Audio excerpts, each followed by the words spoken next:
is the fact that for anybody who is coming down now to study in Canada, apart from those who are coming to do the master's program or those who are coming to do the PhD program, we no longer be able to have a spousal exempt work visa. So Canada, on the 22nd of this month, January 2024, has also released a massive bombshell.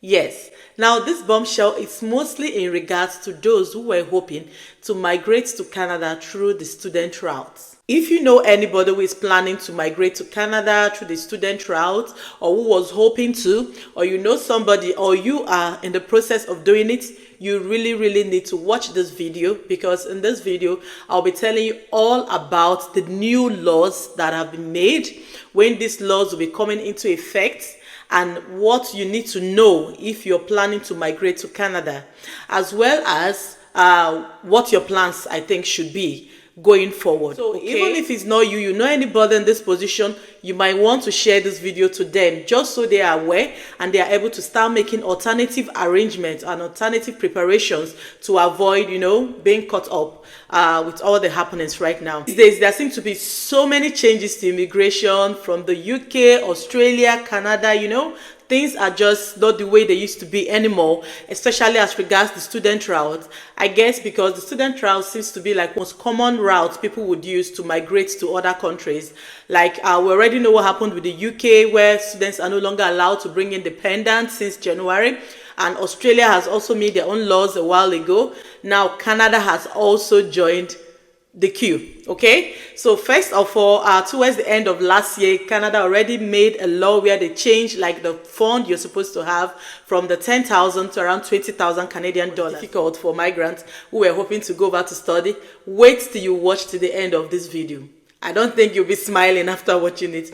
But yes, you need to watch, you need to know, because to be informed, to be able to know your next step and exactly what you are going to be doing. So in this video, I'll tell you all about the new laws, and in between it, I'm going to be playing the clip of the immigration minister saying in his own words exactly what these laws are. And I'm trying my possible best to break it down. I know for some time I've done a lot of videos about migration to Canada, reason why a lot of persons have asked me on the comment section about the new laws that have just been put out, for those who have already seen it, and just to help explain it further so people exactly understand it and sort of internalize and really know where they stand. So this is what you want to know. Please don't skip any part of this video. Try to watch it to the very end. Hello everybody, my name is Ada. A huge thank you to all my returning subscribers for always coming back to watch my videos. And please, if you're seeing my face for the very first time, I want to say thank you for taking the stop. Thank you so much for doing that. And please, I'm going to ask for one favor, that you please give this video a thumbs up, okay? Just hit the thumbs up button right now. Give it a like. And you can as well go ahead to just hit the subscribe button. That's all you have to do. So YouTube can as well, suggest this video to a lot of persons who might be looking for such information to help them make certain decisions. Okay, so if you've done that, thank you so much for doing it. Now we are going to go right into today's video. As of September 1st of this year, postgraduate work permits will no longer be available to public-private institution models.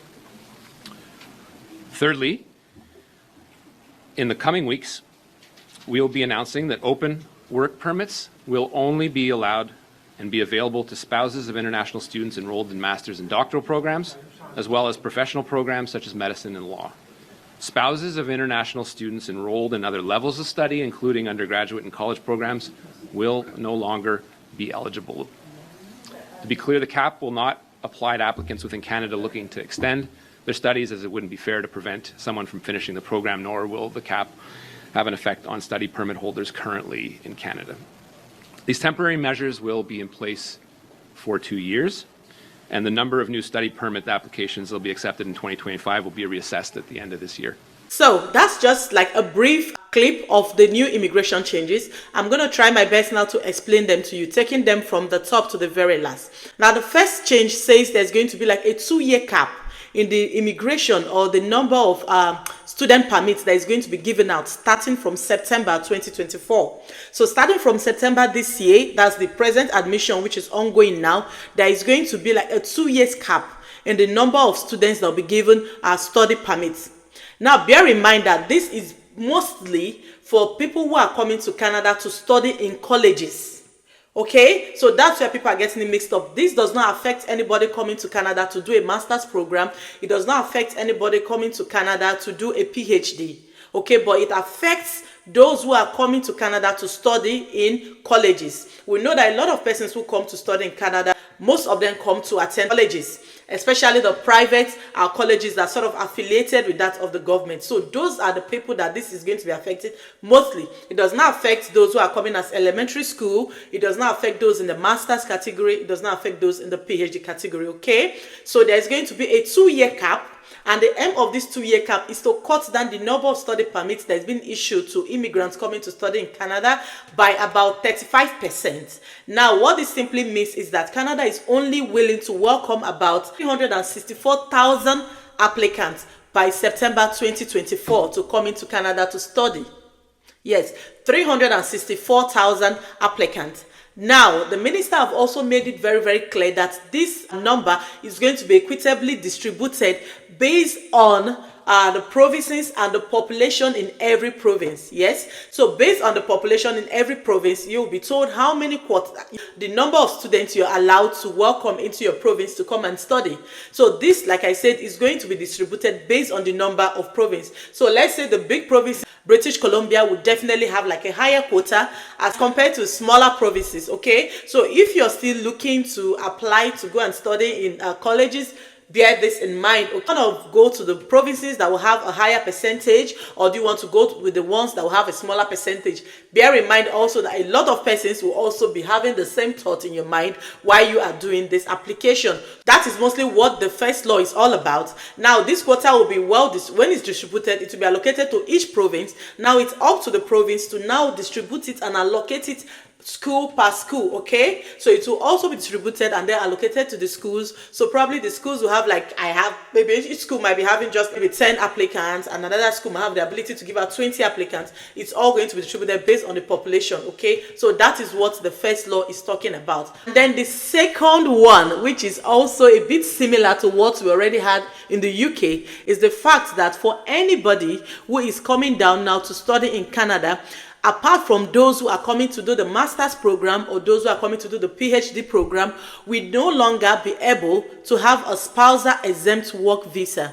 Okay, we know where the spouse is able to come down with the applicant to be able to work. That's what I'm talking about. So your spouse will no longer be able to work. So this is invariably saying you are not supposed to come in with your spouse, because you don't want to bring your spouse into the country. The spouse cannot work. So what's the whole point of being there? So your spouse is no longer going to be able to work. And no more spousal work visa given out to spouses of those who are studying in colleges, apart from those who are coming into Canada to do maybe PhD or master's program. If you're coming into Canada as a college student, your spouse will no longer be able to work. Yes, that is the second one. I know it's a bitter pill to swallow, but it is what it is. The last one, which I would consider to be like the major blow as compared to all these other ones, because maybe you're able and you're eligible to get the admission despite the cost. Maybe you're not even married, you don't have a spouse, and that doesn't really affect you. The major one that I think would definitely affect you is the fact that any other person who is coming into Canada as a student in colleges will no longer, with effect from now, be able to be eligible for a post-study work permit.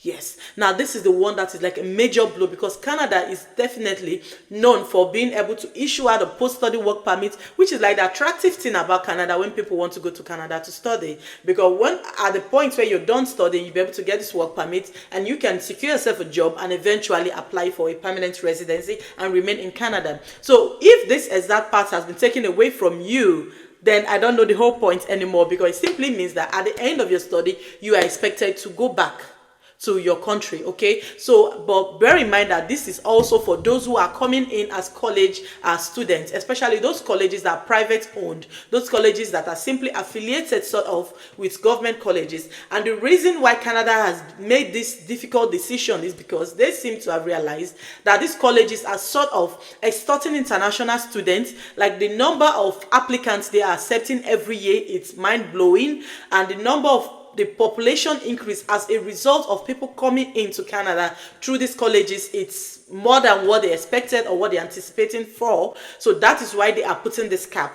But bear in mind that this is a 2-year cap, okay? So this is like a temporary solution to see how does this work out well. Is this going to be beneficial to Canada? Is it going to affect the workforce of Canada? Is it going to be, at the long run, a wrong decision? Or is it just going to be, all in the good of Canada? So at the end of 2 years, definitely this is going to be reviewed and they will decide if they want to keep continuing with this or not. But bear in mind that many other options for which you can actually migrate to Canada aside from through the study route. You can then choose to just go through the normal provincial nomination. You can choose to do the normal skill select. You can even choose to go to Canada as a tourist, okay?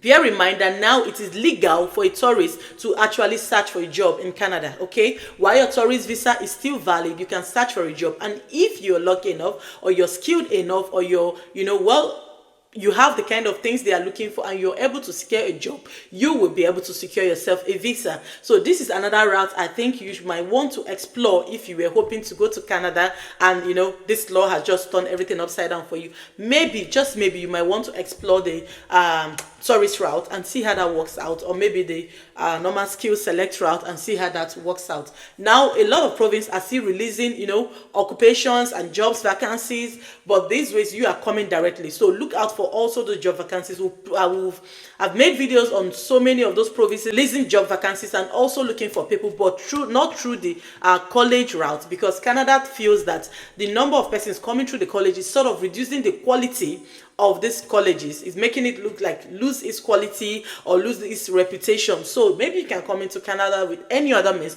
but just not through the college route, okay? So this is basically what I have for you today. I do hope that at this point you've already liked this video, you've already hit the subscribe button. If you haven't, please go ahead and hit the subscribe button. This is not the end of the world. There are so many other countries that are still open. If you're still looking to relocate somewhere through this to the study route, I'll be bringing more videos about them. There are so many European countries that are cheap, okay? That are cheap, will offer you the ability to move with your dependent. It's time for us to start exploring those other options, okay? Till next time, I will see you in my next video. Enjoy the rest of your days. Bye.